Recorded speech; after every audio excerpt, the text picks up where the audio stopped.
चले आई बुखार के दवाई हमारा विधान भाई से सुनी तनी हेने मुँह देखिए विधान भाई। हाँ भाई बुखार तोहरा लागल रहे तो DNA कौन कौन सुई दिलन जेंटामाइसिन सुपरामाइसिन तनी कस के बोला। सुपरामाइसिन जेंटामाइसिन और एगो और कौन दो। एगो घोपामाइसिन देलन के आदमी का टावर काम करे।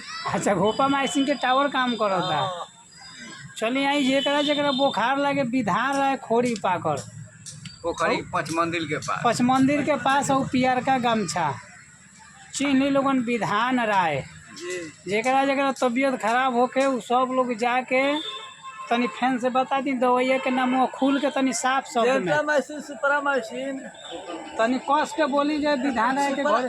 सुपरामाइसिन जेंटामाइसिन और घोपामाइसिन में टावर उवर काम ना करी में काम करे। तो देखी 3 गो दवाई के नाम ही बता दिले जेकरा बुखार लागत होके जाके इनका लगे भेंट करी आ वो बुखार के इंजेक्शन इनका लगे में हर समय उपलब्ध बा 24 घंटा सेवा।